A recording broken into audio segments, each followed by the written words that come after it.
You paid for her. The young security guard looked at me like I'd lost my mind.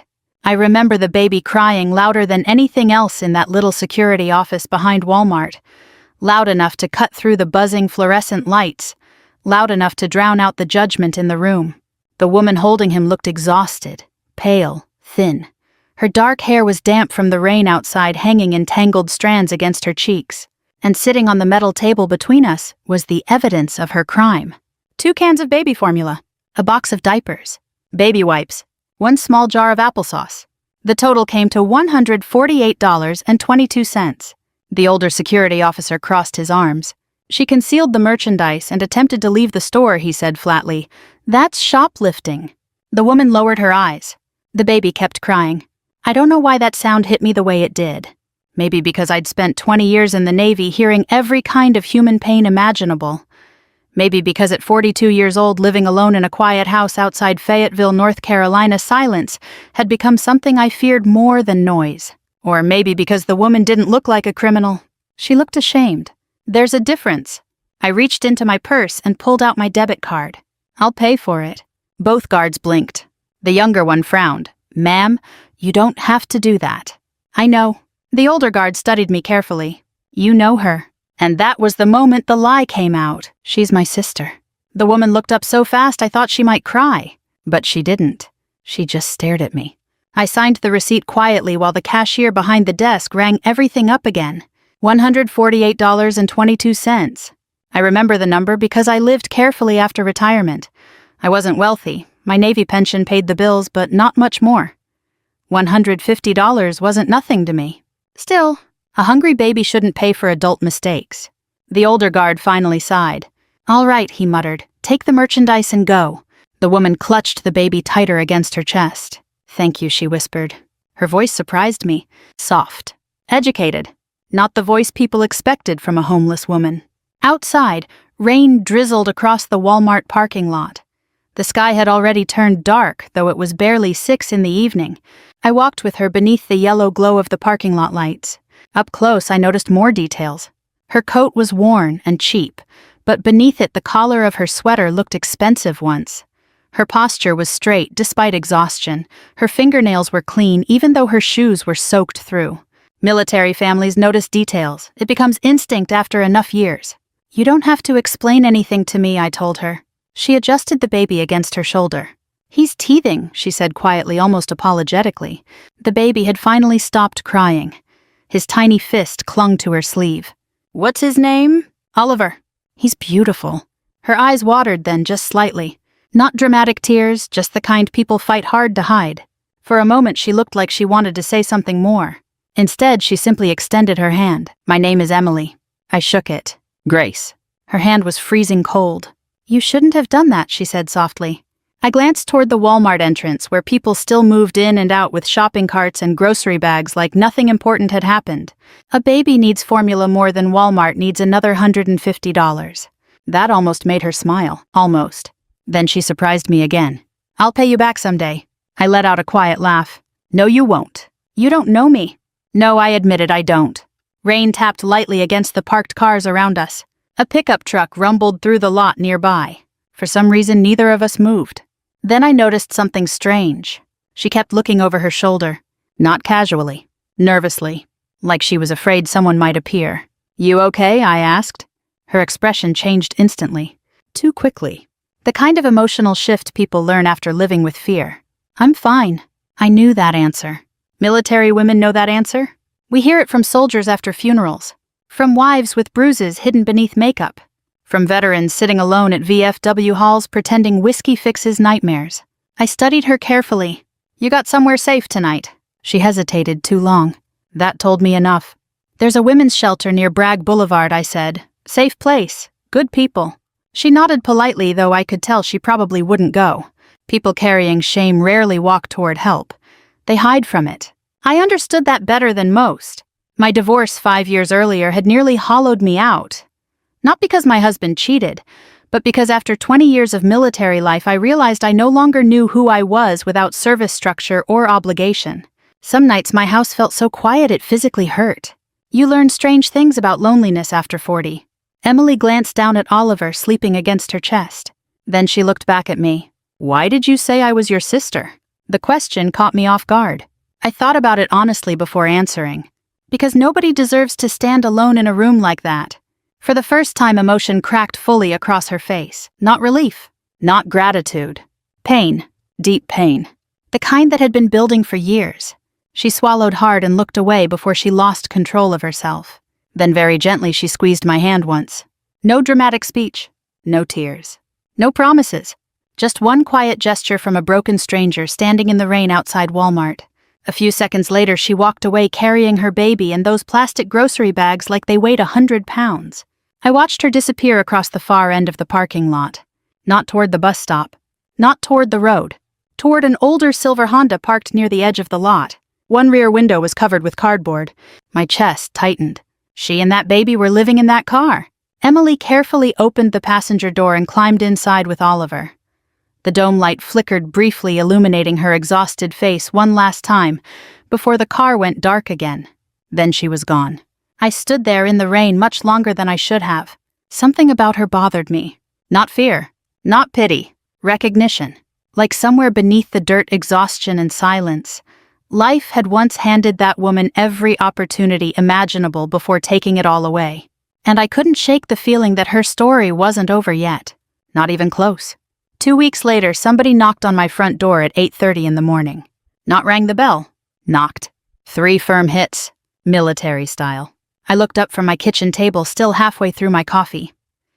Outside the window, early October fog hung low across my yard. My old Labrador Duke lifted his head from the rug but didn't bark. That told me whoever stood outside carried authority. Dogs always know. I opened the door expecting maybe a neighbor or a delivery driver. Instead, a young man in army dress uniform stood on my porch. Perfect posture. Fresh haircut. White gloves tucked beneath one arm.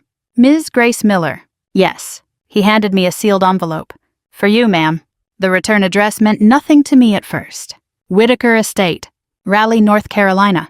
The soldier gave a respectful nod before walking back toward a black SUV parked beside the curb. Not military issued, private. Expensive. I stood there in my robe and slippers watching the vehicle disappear down my street like something out of an old political thriller. Then I looked down at the envelope again. Heavy cream paper. Embossed seal. Real ink. Whoever sent this had money. A lot of it. Inside was a short handwritten note.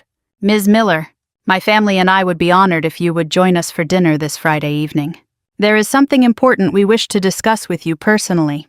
Transportation will be provided if desired. Respectfully, Robert Whitaker. Below the signature sat 4 small silver stars embossed into the page. I stared at them for a long moment. 4-star General. I actually laughed under my breath. What in the world? The name finally clicked a few seconds later. General Robert Whitaker. Even retired military people knew the name. Decorated Army Commander. Vidover. Television interviews. Congressional testimony. The kind of man who shook hands with presidents. And somehow, he wanted to have dinner with me. For the next 2 days, I convinced myself it had to be some kind of veterans charity misunderstanding. Maybe a fundraising dinner. Maybe they wanted donations or publicity. There was no possible connection between me and a 4-star general. At least none I could think of. Still, Friday evening arrived. And right at 5 o'clock, another black SUV pulled into my driveway. The driver stepped out and opened the rear door for me like I was some kind of senator's wife. I almost told him I could drive myself. But curiosity had already taken over. The drive to Raleigh lasted nearly an hour and a half. As we left Fayetteville behind, neighborhoods slowly changed. Small homes became gated properties. Pickup trucks became luxury sedans. By the time we turned onto a private road lined with oak trees, I started feeling seriously underdressed. I'd worn my nicest navy blue blazer and pearl earrings. Perfectly respectable for church or dinner at a steakhouse. Not for this place. The estate appeared beyond iron gates lit by stone lanterns. Massive white columns. Perfect landscaping. The kind of mansion old money families passed down for generations. I suddenly wanted to go home. People assume military officers feel comfortable around power. That's not always true. Most veterans I know feel more at ease at diners than mansions. The SUV stopped beneath a covered entrance. A uniformed attendant opened my door. Inside, soft piano music drifted through the house. Somewhere nearby, people spoke quietly over glasses and silverware. I followed another staff member through a hallway lined with military portraits and framed medals. General Whitaker appeared in several of them. Younger, hard-eyed, standing beside presidents and foreign leaders. But one photograph caught my attention immediately. A family portrait. The general. A beautiful brunette woman, likely his late wife. And between them, a younger version of Emily. My footsteps slowed. Number. No way. The staff member opened double doors leading into a large sitting room. And there she was, the homeless woman from Walmart. Except she didn't look homeless anymore. Not even remotely. Her dark hair fell neatly over her shoulders. Her makeup was simple and elegant. The pale silk dress she wore probably cost more than my monthly mortgage payment used to. But it was still her. Same eyes, same sadness underneath them. For a second, neither of us spoke. Then Emily smiled softly. "Hello, Grace." I genuinely think my brain stopped working for about 3 seconds. "You..." I couldn't even finish the sentence. She stepped closer slowly, almost nervously. "I'm glad you came." "You're..." I glanced around the enormous room. "What is happening?" Before she could answer, another voice entered calmly behind us. "She's my daughter." I turned. General Robert Whitaker stood near the fireplace. Tall, silver-haired, broad shoulders despite his age. Even in civilian clothes, the man carried himself like command followed him naturally. His eyes settled on me with surprising warmth. "Ms. Miller," he said quietly, "thank you for coming." I recovered enough to shake his hand. His grip was firm but not intimidating. Still, I felt suddenly aware of every scuff mark on my shoes. I think I said carefully, "Somebody owes me an explanation." Emily lowered her gaze immediately. That alone told me everything between them wasn't healed. "Not yet." The general gestured toward the sitting area. "Please sit." A maid brought coffee and quietly disappeared. For a few moments nobody spoke. Then General Whitaker finally exhaled deeply. "My daughter disappeared 3 years ago." The room went silent except for the ticking grandfather clock nearby. "She left after an argument between us," he continued, "and refused all contact afterward." Emily stared down at her hands. I noticed faint tension in her shoulders. Not fear exactly. More like shame. The general's voice softened. "After her mother died, Emily struggled more than either of us admitted." He looked toward her carefully. "She met a man named Caleb Turner." The name itself seemed to darken the room. "He convinced her I cared more about military reputation than her happiness." Emily gave a small bitter laugh. "At the time, I believed him." The general nodded sadly. "By the time I realized who he truly was, she was already gone." I looked at Emily again, remembering the car in the Walmart parking lot. The cardboard window. The baby formula. "How long were you homeless?" Emily swallowed hard. "About 8 months." 8 months. Dear God. The general looked older suddenly. Not powerful. Not famous. Just tired. "We searched everywhere," he said quietly. "Private investigators, veterans networks, police contacts." His eyes moved toward Emily with unmistakable pain. "But shame can hide a person better than distance." Emily wiped quickly beneath one eye. "I didn't know how to come home after everything." The room fell quiet again. Then General Whitaker looked directly at me. 2 weeks ago, he said my daughter finally called me. Emily's eyes met mine. "She told me about Walmart." I felt my face warm slightly. It wasn't a big deal. The general shook his head immediately. "Yes, ma'am, it was." His voice thickened just slightly. "For 3 years. My daughter believed she was too ashamed to come home." Emily finally broke then. Not loudly. Just silent tears sliding down her face. And the general looked at me with the expression of a father who had nearly lost his child forever. "You gave her the courage to walk back through my front door." I stayed at the Whitaker estate nearly 4 hours that night. Long enough for the formal atmosphere to slowly disappear. Long enough to realize General Robert Whitaker wasn't inviting senators and wealthy donors over for dinner every evening. The man was lonely. That surprised me more than the mansion. Power has a strange way of isolating people.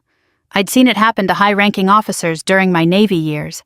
The more respected they became publicly, the fewer people spoke honestly around them privately. By 9:30, the staff had mostly disappeared into the background. Emily had changed into jeans and a cream-colored sweater, looking less like somebody from a magazine cover and more like the exhausted young mother I'd met outside Walmart. Oliver slept upstairs in the nursery, and the general sat across from me holding a coffee mug with both hands like he was trying to warm something deeper than his fingers. "I owe you the full truth," Emily said quietly. I leaned back in the leather chair.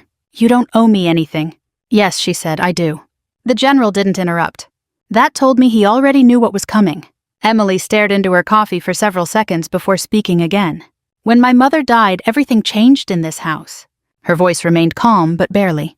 My father buried himself in work. I buried myself in pretending I was fine. The general lowered his eyes. That kind of guilt doesn't disappear with rank, Emily continued softly.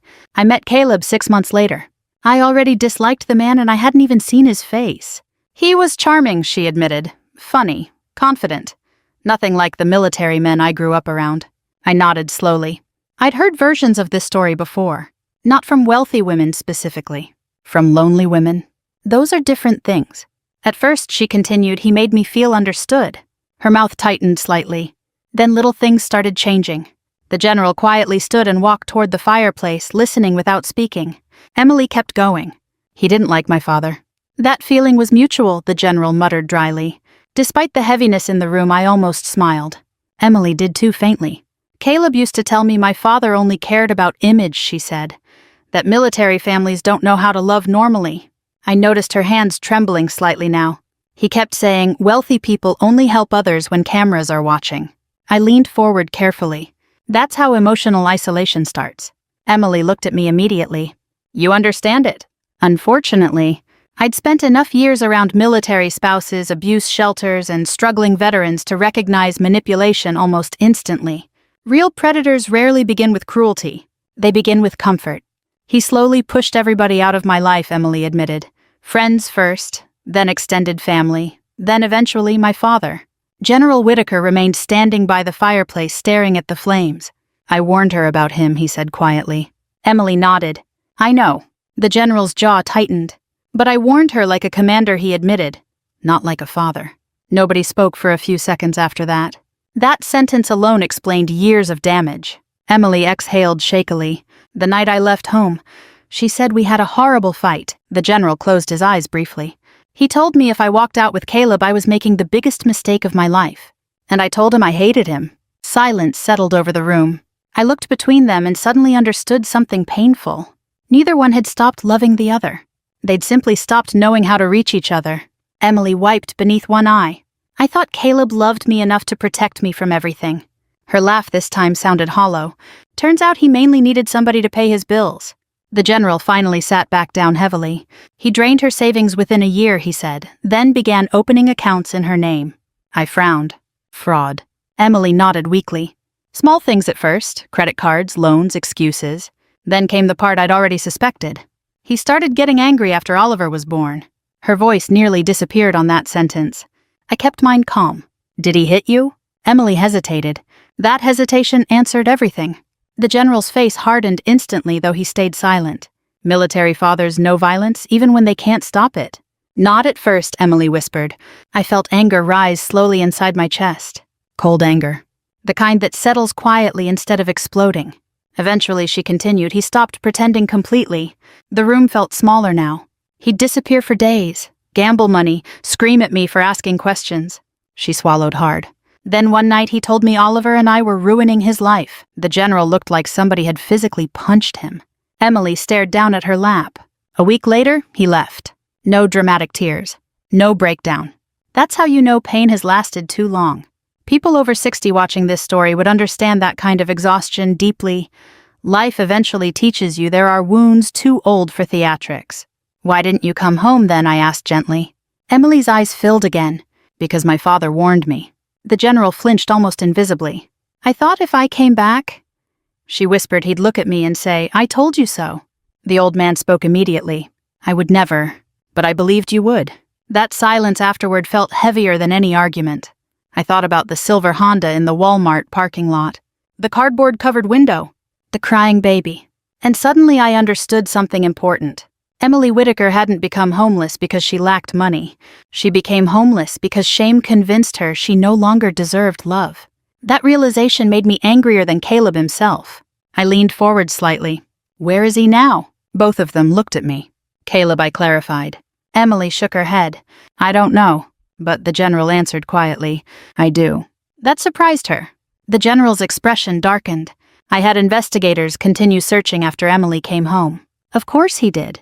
Men, like Robert Whitaker, didn't stop protecting their families simply because time passed. He's currently living outside Durham, the general continued. Different girlfriend, different lies. I nodded slowly. Predators repeat patterns. Always. Emily looked suddenly anxious.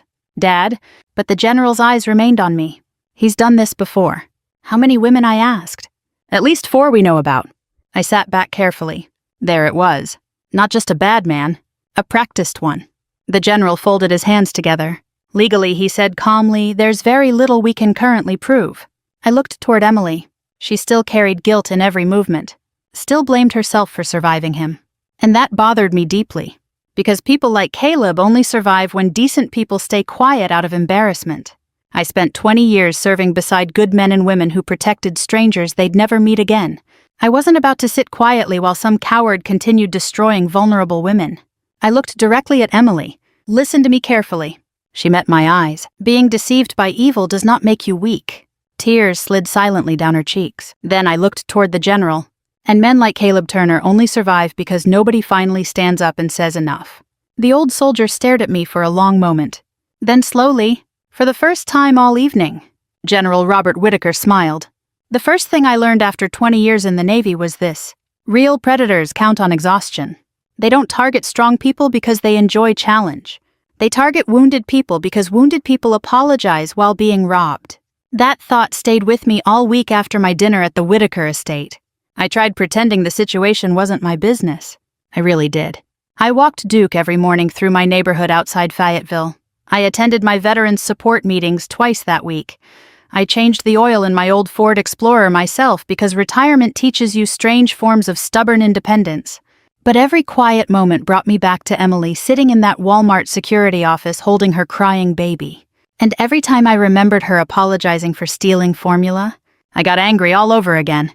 By Thursday afternoon, I finally called somebody I trusted. Frank Delaney, retired military police, 68 years old, twice divorced, permanent bad attitude, one of the most reliable men I'd ever known. He answered on the 3rd ring. Well, he grumbled either somebody died or you need help moving furniture. I need information. That's usually worse. An hour later, we sat inside a diner near Ramsey Street drinking terrible coffee beneath flickering fluorescent lights. Frank listened quietly while I explained everything. The Walmart incident. Emily. General Whitaker. Caleb Turner. When I finished, Frank leaned back in the booth with a low whistle. You sure know how to find peaceful retirement. I'm serious. I know you are. He stirred cream into his coffee. That's the problem. Frank had spent decades investigating domestic abuse around military communities. He recognized the pattern immediately. Guy isolates wealthy daughter, drains finances, moves on to emotional abuse. He shook his head. Classic parasite. You heard the name before? Not personally, but men like him always leave breadcrumbs. Frank still had friends in local law enforcement across North Carolina. By the following Monday, he called me back. Your boyfriend's dirty, he said immediately. Not my boyfriend. You know what I mean. I grabbed a notepad from the kitchen counter. What did you find? Frank exhaled heavily. 3 prior fraud complaints, 2 dismissed, 1 unresolved. My stomach tightened. What kind of fraud? Romance scams mostly. Small-scale manipulation. Borrowed money that never returned. False business investments. Violence. Nothing convicted. That answer bothered me more than if he'd said yes. Because men like Caleb rarely stop before violence. They simply get smarter about hiding it. Frank continued. He changes jobs constantly, uses different addresses, couple aliases floating around too. Professional drifter. Exactly what I expected. And here's the interesting part, Frank added. One woman filed a protective order 3 years ago, then suddenly withdrew it. Fear. I knew the pattern. Can you get me her name? Grace. Frank. He sighed. You're really doing this? No, I said quietly. I'm finishing it. 3 days later, I drove to Durham to meet the woman who'd once filed that protective order. Her name was Linda Perez, 56 years old, former nurse. We met at a small coffee shop near Duke Regional Hospital. At first, she barely wanted to speak about Caleb at all. Then I mentioned Emily. Everything changed.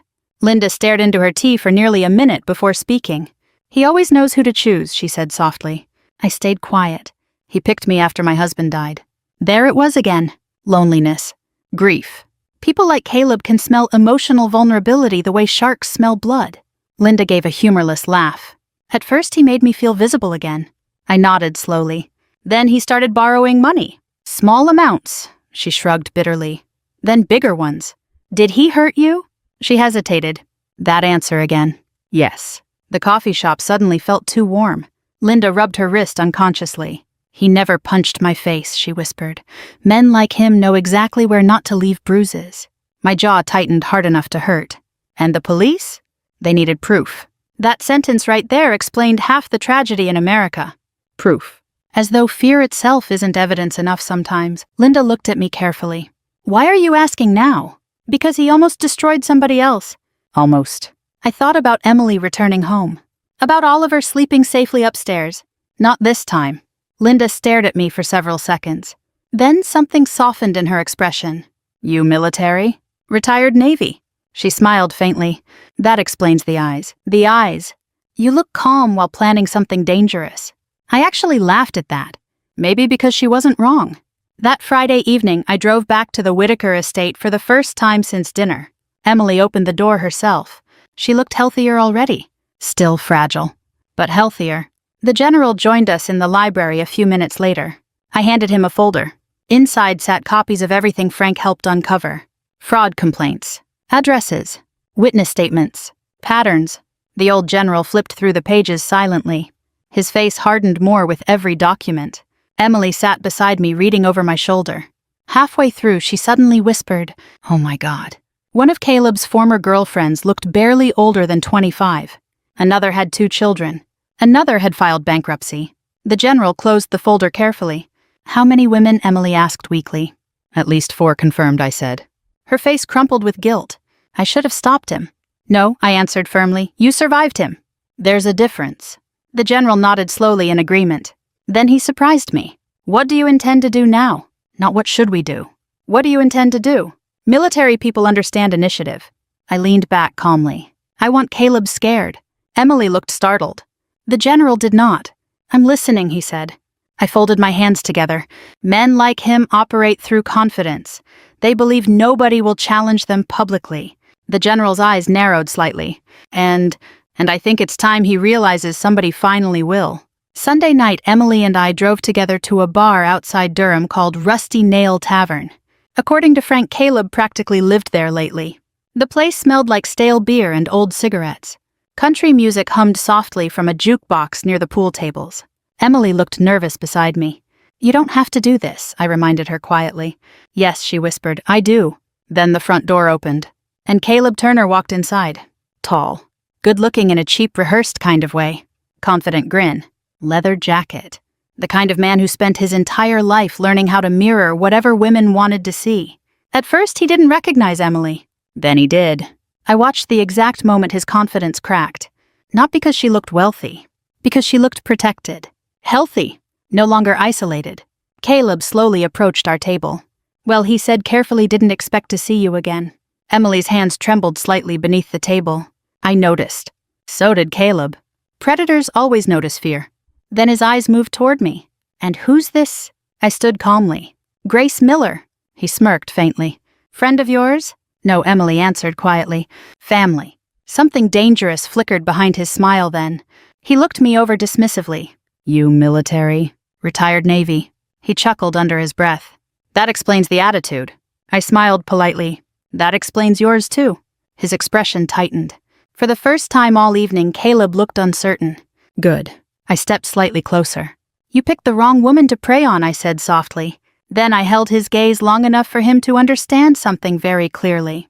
He wasn't dealing with frightened victims anymore. Not this time. Caleb Turner stopped smiling after that night at Rusty Nail Tavern. You could see it in his eyes. Men like him survive by controlling the emotional temperature in every room they enter. Charm when needed, intimidation when useful, sympathy when cornered. But uncertainty, that rattles them, especially when they realize somebody finally sees them clearly. For the next several days, Caleb started calling Emily repeatedly. At first, the voicemail sounded smooth. Hey, Em. I think there's been a misunderstanding. Then slightly irritated. You really bringing strangers into our business now? Then angry. You think your daddy can scare me? Emily listened to the messages sitting beside me in the Whitaker Library one afternoon, while Oliver played quietly on the carpet. By the 4th voicemail, her hands were shaking again. I reached over calmly and muted the phone. You don't owe fear your attention. She nodded weakly. The general stood near the window listening silently. I'd come to understand something about Robert Whitaker over the past week. The man carried guilt like a second spine. Not because Emily suffered, because he believed he failed to protect her from suffering. That burden ages fathers faster than war ever could. He contacted you directly, the general asked carefully. Emily nodded. He found my number somehow. The general's jaw tightened. I'll have it changed immediately. No, I interrupted gently. Both of them looked at me. Let him keep calling. Emily frowned slightly. Why? Because desperate people make mistakes. The general studied me quietly. Again, that old soldier recognition passed between us. He understood strategy. By then, Frank had already connected us with a detective in Durham named Carla Benson, mid-50s, sharp-eyed, no patience for manipulators. Turns out Caleb had been operating closer to legal disaster than he realized. 3 women besides Emily finally agreed to provide statements. Linda Perez, a divorced schoolteacher from Greensboro, and a young widow named Megan Hall, who'd lost nearly $40,000 after Caleb convinced her to invest in a fake trucking business. Every story sounded painfully similar. Charm, isolation, dependency, fear, then abandonment. Detective Benson spread the files across her desk when I met her downtown. Guys like this usually slip through, she admitted. Victims feel embarrassed, cases stay fragmented. But not anymore. No, she agreed quietly. Not anymore. She tapped one folder. The financial fraud finally gives us traction. What about the abuse? Benson sighed. Harder to prosecute. That answer frustrated me, though it didn't surprise me. America still struggles understanding emotional abuse unless bruises become visible enough for photographs. Before I left, Benson looked at me carefully. You know, most people walk away from situations like this. I shrugged. Most people didn't watch a mother steal baby formula because she ran out of options. The detective nodded slowly. Fair point. 3 nights later, Caleb made his biggest mistake. He contacted another woman, not knowing police were already monitoring him. According to Detective Benson later, Caleb attempted convincing the woman to co-sign a vehicle loan using falsified employment paperwork. Fraud. Documented. Recorded. Enough for an arrest warrant. Frank called me at 6:15 the following morning. They're picking him up today. I sat quietly at my kitchen table gripping the phone. Not excitement. Not satisfaction. Relief.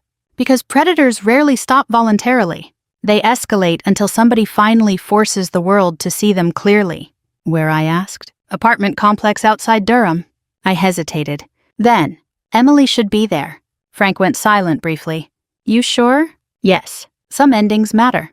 By 10:30 that morning, we stood across the street from a faded brick apartment building while unmarked police vehicles waited nearby. The sky hung gray and cold overhead. Emily stood beside her father wearing a long wool coat, nervously twisting her gloves together.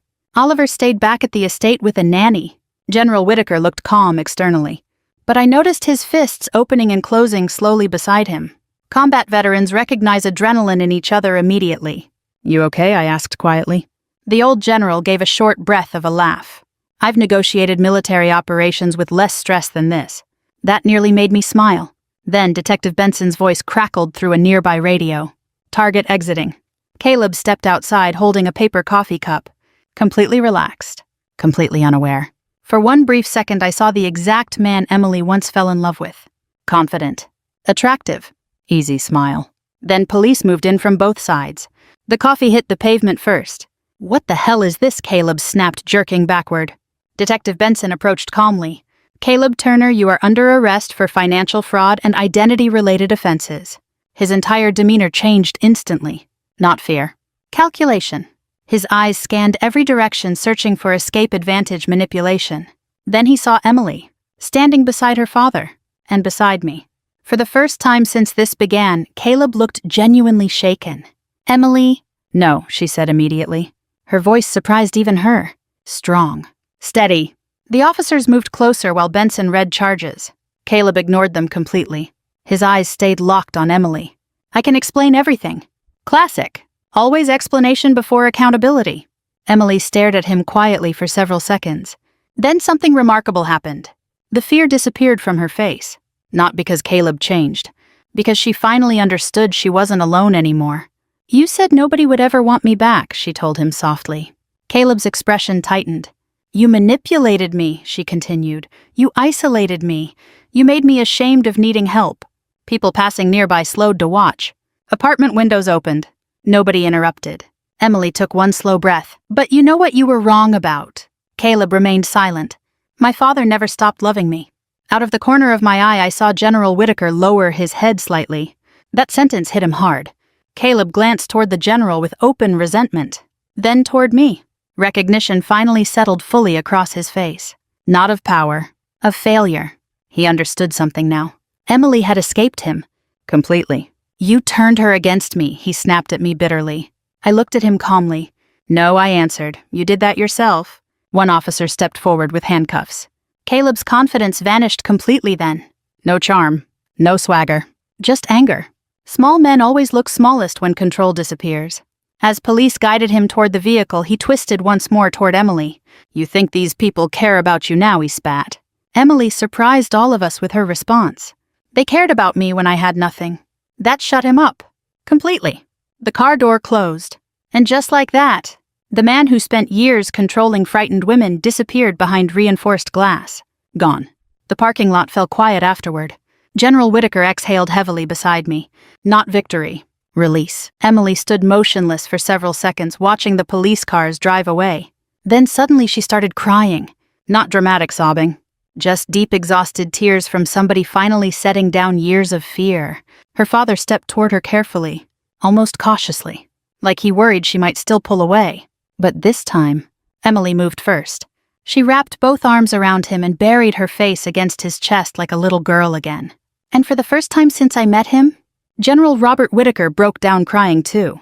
3 weeks after Caleb's arrest, I returned to the Whitaker estate for Sunday dinner. This time, the gates didn't intimidate me. Funny how quickly a mansion starts feeling smaller once you've watched the people inside cry.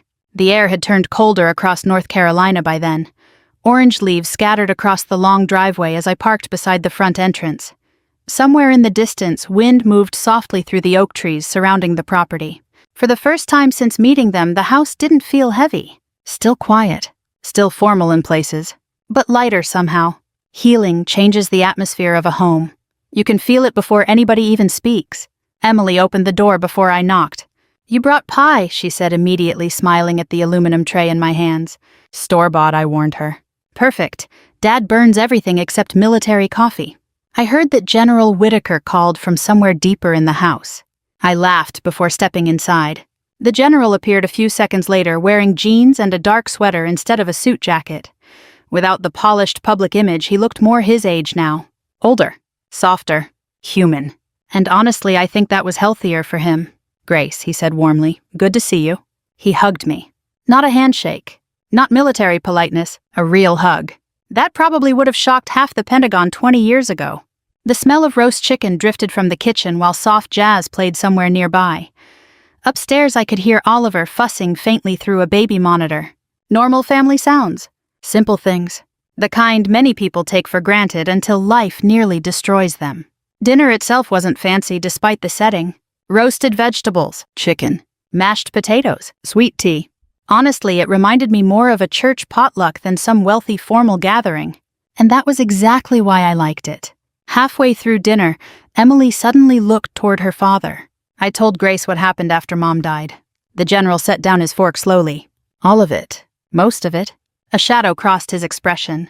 For a moment I worried the old tension might return. Instead, he nodded quietly. I suppose it's fair she knows my failures too. Emily immediately shook her head. Dad, no. He gave her a gentle look. She deserves honesty. The room grew quieter then. Outside wind brushed softly against the windows. The general folded his hands together carefully. When my wife died, he began slowly. I didn't know how to stay a father. Nobody interrupted. I knew how to command troops, solve crises, lead operations. His voice tightened slightly. But grief inside your own home feels different. Emily stared down at her plate.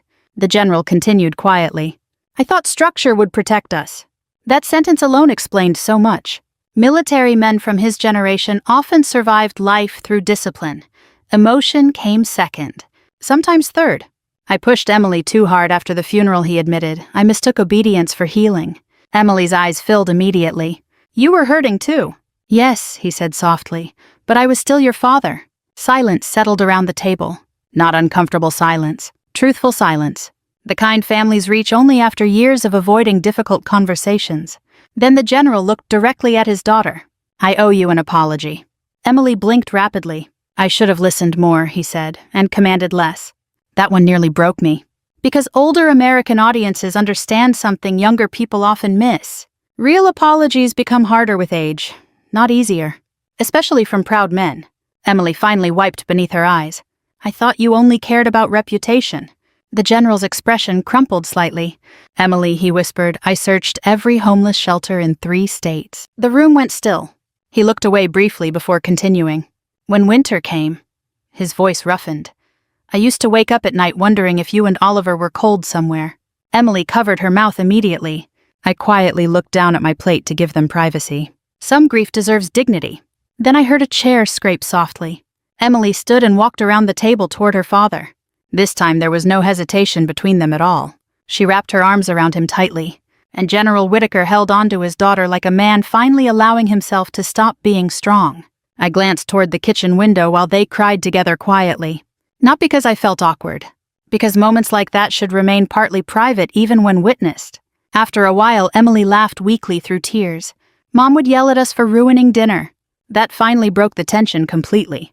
The general smiled. "She'd yell at me specifically. She always yelled at you specifically. That's because your mother enjoyed impossible tasks." For the first time since meeting them, the sound of genuine family laughter filled the house. And Lord, that house needed it. Later that evening after dinner dishes were cleared away, I sat on the back patio wrapped in a blanket against the cold. The estate overlooked a quiet lake reflecting moonlight across dark water. Peaceful. A little lonely too. I heard footsteps behind me. Then someone handed me a fresh cup of coffee. A man around my age sat down nearby. Tall. Gray at the temples. Kind eyes. "Mind if I join you?" he asked. "Depends," I replied. "Are you another retired general?" He laughed. "No, ma'am. Army surgeon." "Still dangerous." "Fair point." His name was Daniel Harper, widowed, family friend of the Whitakers. Calm in the steady way older doctors often become after years around pain. We talked quietly for almost an hour. About military life, retirement, bad knees, how grocery stores somehow became exhausting after 60. Nothing dramatic, just comfortable conversation. At one point he smiled at me over his coffee cup. "You know," he said, "Robert hasn't spoken this peacefully in years." I looked through the patio doors where the general sat inside holding Oliver while Emily folded baby blankets nearby. A real family scene. Simple. Warm. "He just needed his daughter home," I said softly. Dr. Harper nodded. "And she needed somebody kind enough to help her before pride killed the chance."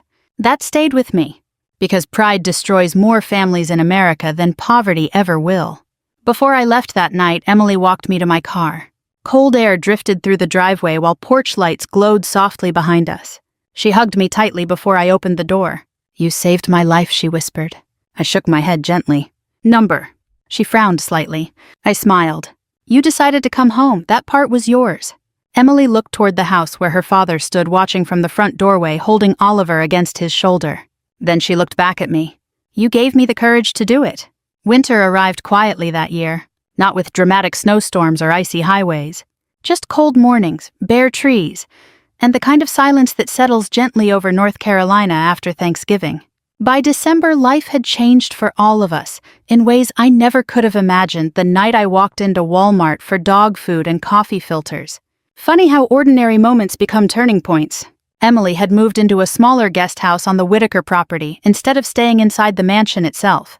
She said she needed space to rebuild her life honestly rather than disappear back into privilege. I respected that. Some people survive hardship only to spend the rest of their lives pretending it never happened. Emily chose differently. She started attending counseling twice a week, not because anybody forced her, because she finally stopped feeling ashamed of needing help. That matters more than people realize, especially for older generations raised to believe pain should stay private. General Whitaker changed too. Not overnight. Men in their 70s rarely transform dramatically, but slowly, visibly, he softened. I saw it in little things. He stopped taking phone calls during family dinners. Started spending mornings pushing Oliver's stroller around the lake near the estate. Even his staff seemed less tense around him. One afternoon I arrived unexpectedly and found the old general sitting cross-legged on the living room floor while Oliver climbed across his shoulders wearing toy aviator goggles. A 4-star army general reduced to a human jungle gym. Life humbles everybody eventually. And honestly, that's probably healthy. Caleb Turner remained in county jail awaiting trial. Turns out Detective Benson's investigation uncovered far more financial fraud than anyone initially realized. 5 confirmed victims became 7, then 9. The district attorney eventually contacted Emily personally. Apparently, several women came forward only after hearing somebody else finally stood against him publicly. That's another truth people don't discuss enough. Courage spreads, so does silence. One afternoon in late January, Emily and I drove together to a women's shelter in Durham, carrying donated coats, formula, and diapers funded quietly by the Whitaker Foundation. No cameras, no publicity, just help. The shelter director recognized Emily from the news coverage surrounding Caleb's arrest, but graciously said nothing about it. Inside, exhausted mothers sat beside tired children under fluorescent lights, humming softly overhead. The place smelled faintly of soup detergent and old carpet. Human survival. Emily grew unusually quiet while unloading supplies. "You okay?" I asked gently. She nodded at first, then stopped. That used to be me. I followed her gaze toward a young mother rocking a crying infant near the corner of the room. The woman looked overwhelmed beyond words. "I remember being so tired," Emily whispered. "I stopped feeling human." There was no self-pity in her voice anymore. Just memory. Then something happened I'll never forget. Emily walked over quietly and knelt beside the young mother. Not as a wealthy donor, not as General Whitaker's daughter, just as another woman who understood. A few minutes later, both women were talking softly while Emily held the baby so the exhausted mother could finally eat her dinner with 2 free hands. That image stayed with me. Because healing becomes real the moment suffering turns into compassion instead of bitterness. On the drive home, Emily stared out the passenger window for a long time before speaking. "You know what scares me most?" "What?" "That I almost never came home. I kept my eyes on the road. But you did. Only because somebody treated me like I still mattered." Her voice cracked slightly then. "You didn't know who I was, Grace." "No," I said softly. "I knew exactly who you were." She looked at me confused. I smiled faintly. A mother trying to feed her baby. That answer made her cry quietly all the way back to Raleigh. By early spring, the Whitaker Foundation officially opened a small assistance program for struggling mothers escaping abusive situations. General Whitaker insisted on naming it after his late wife. Emily personally volunteered there twice a week. And me, well, I somehow became the unofficial grandmother figure for half the staff, despite repeatedly insisting I was far too young for that title. Life's funny that way. Dr. Daniel Harper still called occasionally too, usually pretending he had medical questions about my terrible diet choices before asking whether I wanted dinner afterward. At our age, romance looks less dramatic and far more practical. Honestly, I prefer it. One rainy afternoon, nearly a year after the Walmart incident, I stopped at that same store again. Different cashier, different customers, same fluorescent lights buzzing overhead. As I loaded groceries onto the conveyor belt, I noticed a young woman a few lanes over counting dollar bills anxiously beside a cart, holding diapers and baby formula. Her card had apparently been declined. The cashier looked uncomfortable. People behind her sighed impatiently, and suddenly I felt that familiar ache in my chest. The woman looked exhausted, embarrassed, alone. Before I could move, though, something surprising happened. An older cashier quietly reached into her own wallet and handed money to the woman. "No baby leaves hungry on my shift," the cashier said simply. The young mother immediately burst into tears, and standing there beside my shopping cart, I smiled.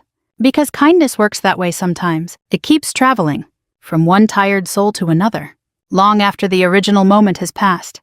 That night, sitting on my porch with Duke asleep beside my chair, I thought about how close Emily came to disappearing forever beneath shame, fear, and pride.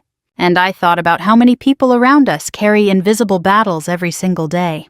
The veteran drinking coffee alone at sunrise. The widow pretending she's fine after 40 years of marriage suddenly end. The struggling parent choosing between rent and groceries. The old man too proud to admit he's lonely. Most people are carrying far more pain than they show. That's why kindness matters. Not performative kindness. Not social media kindness, real kindness. The kind nobody sees except the person drowning. Because sometimes, one small act doesn't just change a moment. It gives somebody the courage to come home again. And if this story meant something to you tonight, maybe share it with somebody who needs that reminder too. That people can still choose compassion, that families can heal, and that no one is ever too broken to deserve another chance. That night at Walmart, I thought I was only buying baby formula. I never imagined I was helping a daughter find her way home.